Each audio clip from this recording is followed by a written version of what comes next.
We are demoing today how to attach walls to or for your slab project. This is the slab that I made earlier. I used the stamp pattern, and just want to real quick patch up this one. There we go.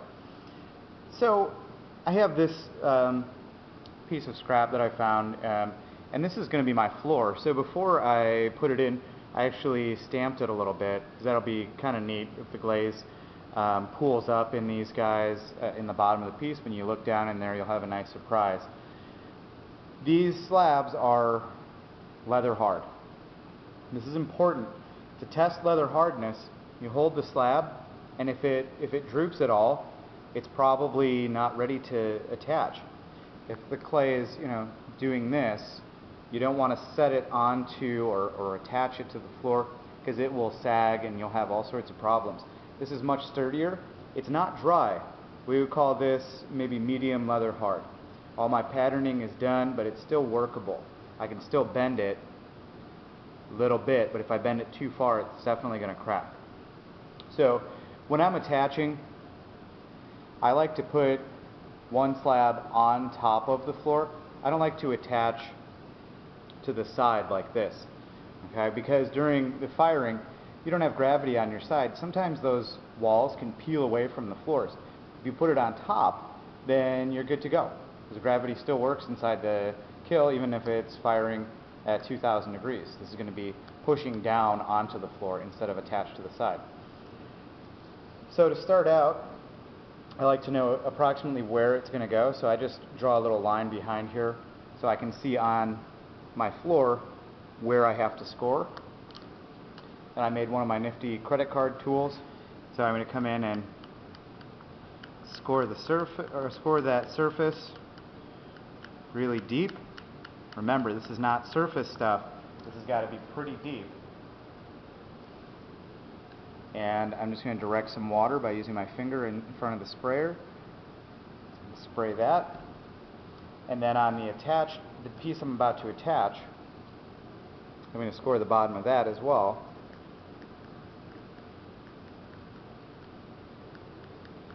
And then wet it.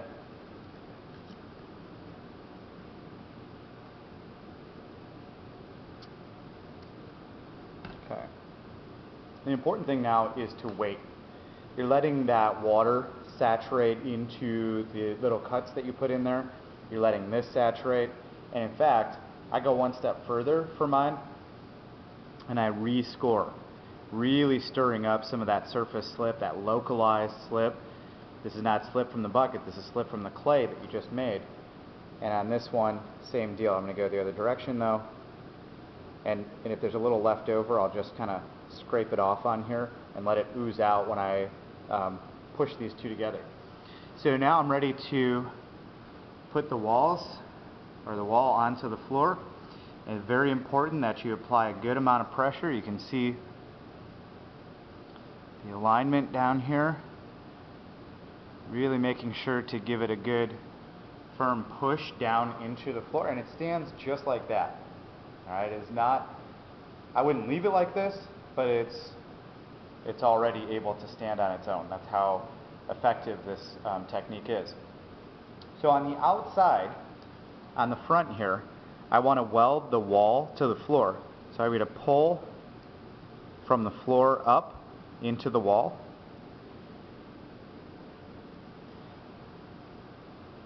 And then what's great about these tools is you can flip it over on the other side, and you can use that as a smoothing tool and just pull across the front.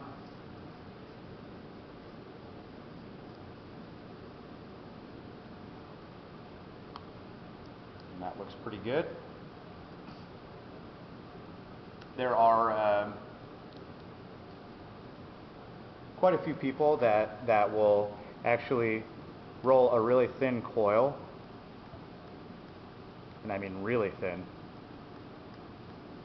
and on the back right there they'll actually lay a coil in and blend it into the top and the bottom.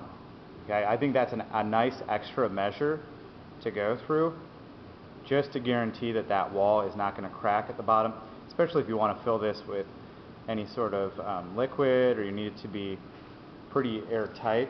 And then again, I'm going to blend it up into the back of the piece. Now remember, like, you want to attach like wetnesses of clay. That coil I rolled out was kind of on the dry side. And I go through the extra measure of just giving it a little blend. And then re-smoothing. For this I'm just using my finger. Okay, you see that nice even joint on there. And there's the front. And it might need a little bit more attention. Sometimes your fingers are the best tools, and they're right in front of you. Okay, that's a good, solid joining. And then to do the next one, I get the next piece ready, and I would attach it like so. You might notice on some of these that you're going to be left with kind of a blank side here. There is a way to avoid that, and it's called making a miter. I think it's addressed in one of the other videos that I linked to. But you can actually join pretty seamlessly if you cut your two pieces at an angle. So I'll move this out of the way. If I lay this face down and I run my needle tool right along that edge at about a 45-degree angle, okay, you can see I cut that one, and then the one next to it that I'm about to join on, I'll do the same thing. Which side did I cut? And I don't mind having a little blank space on the wall, but some people it bugs them and they want to have their design go right up to the edge. So you can see these two angle cuts here, and when you put them together, you're going to end up with a very little seam on the outside. Drawback to this is once you attach them, you can't do a lot of welding on the outside. If you really want that design to go all the way across, you're going to have to just do a really good job on the inside seam, and I would definitely roll a coil on a miter like this, but you'll see that the two ends, it's probably not a good side to show, there we go, those two ends fit together really nicely, and there's a little bit more surface area. So it's an advanced technique, but I think if you use it, it can be just as strong as this first one that I showed you. Okay? Good luck. Score wet and weld.